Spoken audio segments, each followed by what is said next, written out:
बिस्मिल्लाहिर्रहमानिर्रहीम अस्सलाम वालेकुम दोस्तों, मैं गुलजान बलोच। आप देख रहे हैं मेरा यूट्यूब चैनल। दोस्तों, आज के इस वीडियो में नई इन्वर्टर की मुकम्मल सेटिंग के हवाले से बात करेंगे कि आपके पास अगर कोई न्यू इन्वर्टर आ जाए, उसको आप ख़ुद मुकम्मल किस तरह सेटिंग कर पाएंगे और उसको रन कर सकेंगे सेफली।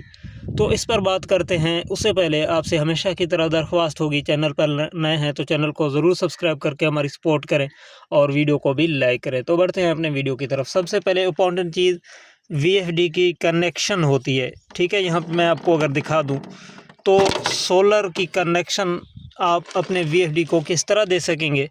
आपके पास सोलर की तरफ से या तो 2 तारें आ रही होंगी, या फिर आप अगर डबल स्ट्रिंग पर चला रहे हैं तो 4 तारें आ रही होंगी, या फिर ट्रिपल स्ट्रिंग, या जितनी भी स्ट्रिंग है हर एक स्ट्रिंग की आपके पास 2 तारें मौजूद होंगी, एक प्लस एक माइनस। ठीक है ना। उसको कनेक्ट करने के लिए आपको जो यहाँ पे पॉइंट मिलेंगे वीएफडी की तरफ से, RST, ये चीज़ याद रखें। पावर इनपुट की जगह जो पावर और पावर के बाद जो यहाँ पे RS और यहाँ इस तरफ जो है ना इसका T का टर्मिनल है, यहाँ पे आपको दिखाई दे रहा होगा। ठीक है, RST पावर इनपुट आप सोलर की जो है ना RST पे कनेक्शन करेंगे। अगर वापडा मिक्स करना चाहते हैं तो आप सोलर को प्लस और माइनस पे लगा सकते हैं। ठीक है ना, प्लस को प्लस पे और माइनस को माइनस पे। अब ज़्यादा सीरीज़ आपके पास है, यानी कि ज़्यादा स्ट्रिंग आपके पास है। मेरे पास यहाँ पे 3 स्ट्रिंग हैं। ये देखें, 3 स्ट्रिंग के तार जो है ना यहाँ पे आ रहे हैं, ये तीनों प्लस के तार हैं, और यहाँ पे ये 2 आपको नज़र आ रहे हैं, ये माइनस के तार हैं। लेकिन तीसरा माइनस का जो तार है वो यहाँ से मैंने पैरेलल किया हुआ है, आगे जो है ना 2 जा रहे हैं, इस वजह से।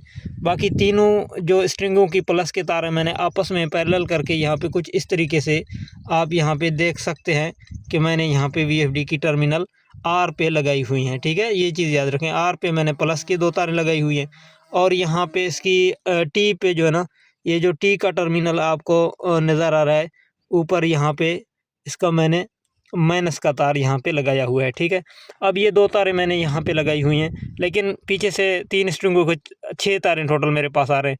3 प्लस को मैंने आपस में पैरेलल किया और 3 माइनस को आपस में पैरेलल किया, तो आगे 2 बना के इन्वर्टर की दोनों जगहों पर R और T पे मैंने लगा दिया है।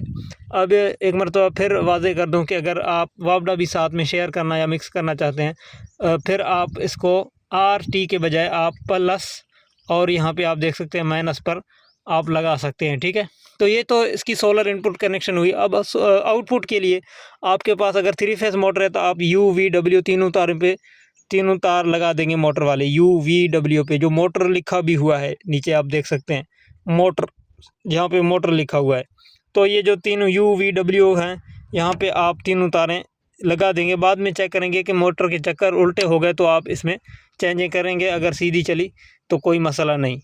ठीक है, इसके बाद ये जो है ना इन्वर्टर आपका रेडी हो जाएगा। सोलर की कनेक्शन करने के बाद और मोटर की कनेक्शन करने के बाद आपका इन्वर्टर इस तरीके से रेडी होके आपको मिल जाएगा।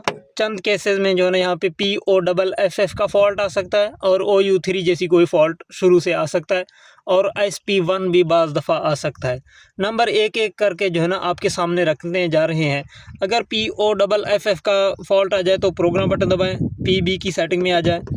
PB की सेटिंग में आने के बाद PB00 होगा, डेटा एंटर PB पे जैसा आप डेटा एंटर करेंगे तो PB00 होगा, डेटा एंटर करेंगे, यहाँ पे 1 होगा, आपने यहाँ पे इसको 0 करके एंटर कर देना है। तो ये POFF का फॉल्ट भी यहाँ से ख़त्म हो जाएगा, और SP1 का फॉल्ट भी यहाँ से ख़त्म हो जाएगा।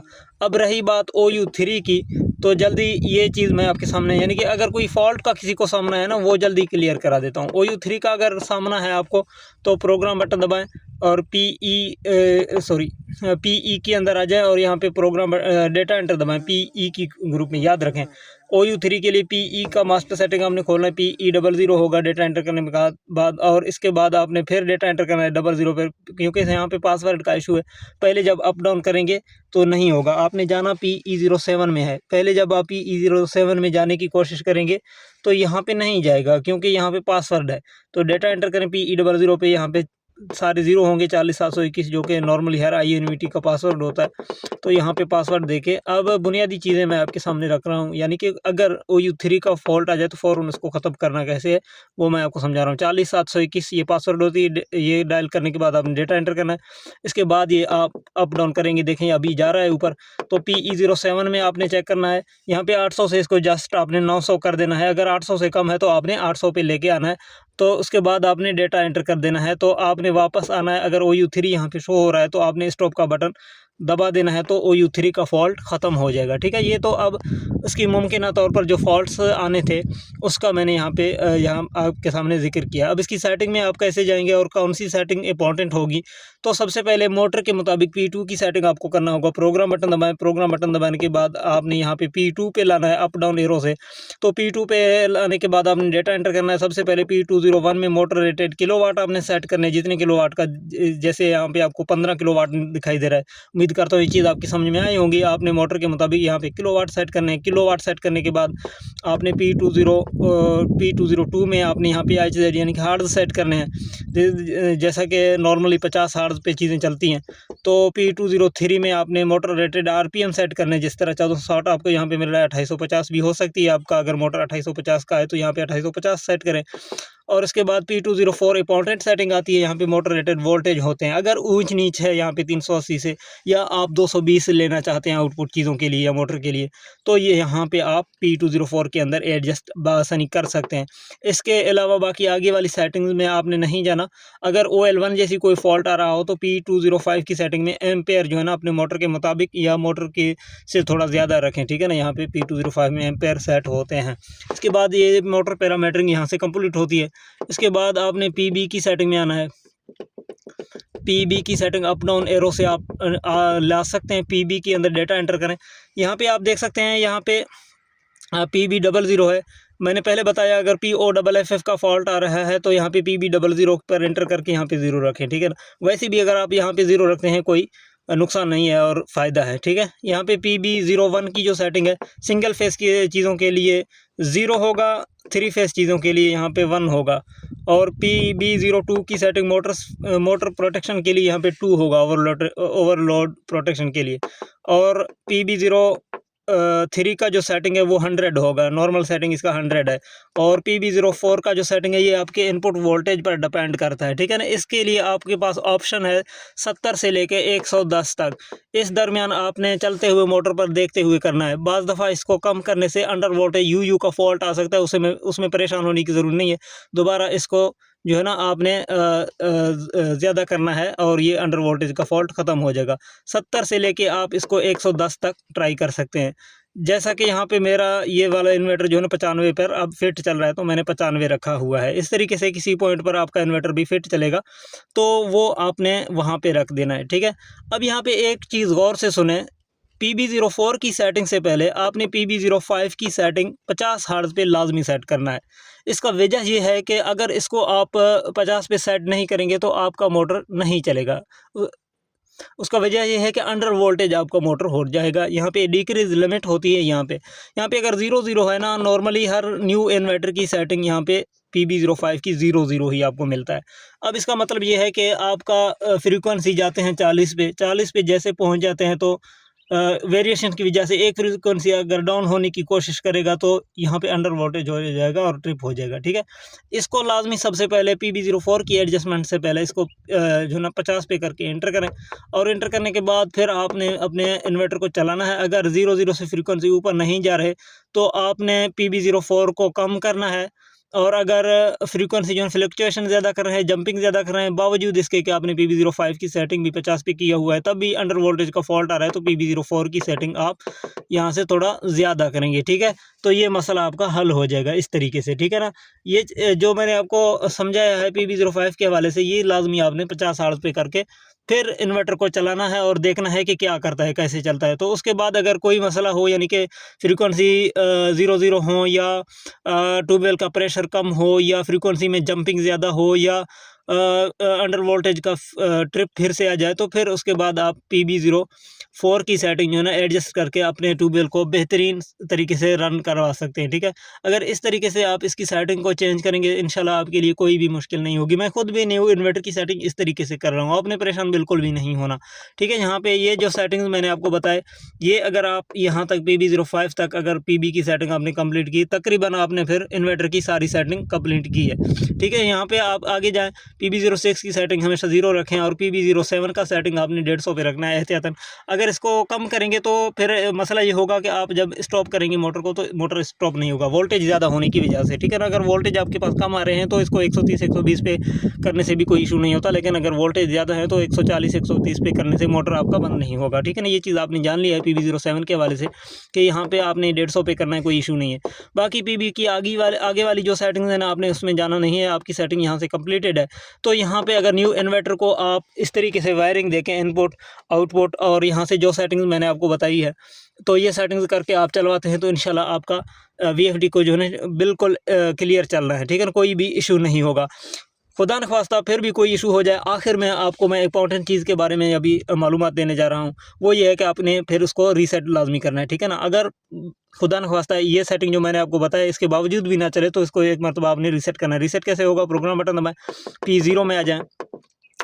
P0 में आने के बाद यहाँ पे डेटा एंटर करें। डेटा एंटर करने के बाद यहाँ पे आपने P000 जो शो हो रहा है, तो यहाँ पे नीचे वाला तीर दबाएं या ऊपर वाले तीर से किसी न किसी तरीके से आपने P017 पे आना है। P017 पे आने के बाद आपने डेटा एंटर करना है, यहाँ पे आपको 0 मिलेगा, 0 को 1 करके आपने एंटर कर देना है। तो जैसे आप यहाँ पे एंटर करेंगे, मैं अभी नहीं एंटर कर रहा क्योंकि मुझे दोबारा इसकी प्रोग्राम सारे जो डालनी पड़ेगी। बाकी यहाँ पे आपने एंटर कर देना है 1 करके, तो आपका इन्वर्टर फ्रेश हो जाएगा। तो इसके बाद आपके सामने P000 आ जाएगा इस तरीके से। तो उसके बाद या तो पावर ऑफ का इशू भी आ सकता है रीसेट करने के बाद, क्योंकि PB00 की जो सेटिंग है ना, रीसेट करने के बाद 1 पे आ जाना है, ठीक है ना भाई, ये चीज़ याद रखें। अगर पावर ऑफ का मसला आ जाए उसमें परेशान नहीं होना, PB00 की सेटिंग में जाके वहाँ पे 1 को 0 कर देंगे तो पावर ऑफ का इशू भी चला जाएगा। लेकिन रीसेटिंग के बाद जो सेटिंग का मसला है वो आपने फिर से उसी तरीके से करना है जिस तरीके से पहले मैं इस वीडियो में जिक्र कर चुका हूँ, ठीक है ना। तो उम्मीद करता हूँ ये चीज़ें आपकी समझ में आई होंगी और आप अब अपने न्यू इन्वर्टर को खुद से सेटिंग करेंगे। अब यहाँ पे चंद अहम चीज़ें हैं न्यू इन्वर्टर के हवाले से, वो मैं इंशाल्लाह नेक्स्ट वीडियो में रखूँगा, क्योंकि यहाँ पे मसला ये है कि अगर इनपुट में वोल्टेज आपकी काफ़ी हुए तो ये सेटिंग काम करेगा, अगर इनपुट में आपकी वोल्टेज नाकाफ़ी हुए तो फिर ये सेटिंग प्रॉपर काम नहीं करेगा। काफ़ी या नाकाफ़ी होने से मुराद ये है कि अगर आपकी इनपुट में वोल्टेज जो है ना 450 से ऊपर आ रहे हैं, तो ये सेटिंग बिल्कुल आसानी से काम करेगा और आपका मोटर हो या जो भी चीज़ हो, आप बआसानी चला सकते हैं इन्हीं सेटिंग के ज़रिए से जो मैंने आपके सामने रखे हैं। अगर आपके वोल्टेज जो है ना 450 से नीचे हो, तो फिर आपको जो है ना मास्टर सेटिंग में जाके इसकी सेटिंग में चेंजिंग करनी होगी, क्योंकि वहाँ पे कुछ लिमिटेशन है, यानी कि वहाँ पे एक लिमिट है कि 350 से अगर वोल्टेज कम हो तो POFF का फॉल्ट आ जाएगा, इन्वर्टर बंद होगा और नहीं चलेगा। और दूसरा ये है कि वहाँ पे अगर 400 से 450 से वोल्ट जो है ना कम आ रहे हों, तो यहाँ पे आप VFD रन करेंगे तो अंडर वोल्टेज हो जाएगा, UV का फॉल्ट आएगा। वजह ये है कि जब लोड आती है सोलर पैनल की वोल्टेज पे, तो जो बगैर लोड के वोल्टेज हैं उतना वोल्टेज को रहना नहीं है, यानी कि फ़र्ज़ करें 450 वोल्ट आ रहे हैं तो लोड पड़ने से वो 350 से भी नीचे चले जाएंगे। अब जो input voltage limit normally inverter के अंदर होता है वो 350 होता है। जब 350 से नीचे चला जाना है लोड की सूरत में आपके वोल्टेज को, तो फिर अंडर वोल्टेज नहीं होगा, तो फिर क्या होगा। तो ये जो है ना टेक्निकल चीज़ें हैं, इंशाल्लाह हम कोशिश करेंगे ये वीडियो जो है ना मज़ीद तफसीलात के साथ जो है ना रिकॉर्ड करेंगे। और फिर भी अगर इस तरीके से किसी को मुश्किलात का सामना है तो उसके लिए कम वोल्टेज वाली सेटिंग का लिंक मैं कोशिश करूँगा कि इस वीडियो की डिस्क्रिप्शन में डालूँगा। तो वो जो दोस्त हैं हमारे जो कम वोल्टेज का जिसको सामना है, अंडर वोल्टेज का फॉल्ट आ रहा है, POFF का फॉल्ट आ रहा है, तो वो उसी वीडियो को देख के जो ना अपने वोल्टेज को स्टेबलाइज कर सकते हैं, ठीक है ना। उम्मीद करते हैं कि ये वीडियो आपके लिए इन्फॉर्मेटिव रही होगी। अगर वीडियो अच्छी लगे लाइक कमेंट शेयर ज़रूर करें। अगर आखिर तक आपने वीडियो को सुना है तो कमेंट में ओके लिख कर ज़रूर जाइएगा। अपना बहुत सारा ख्याल रखें, इजाज़त दें, अल्लाह हाफ़िज़।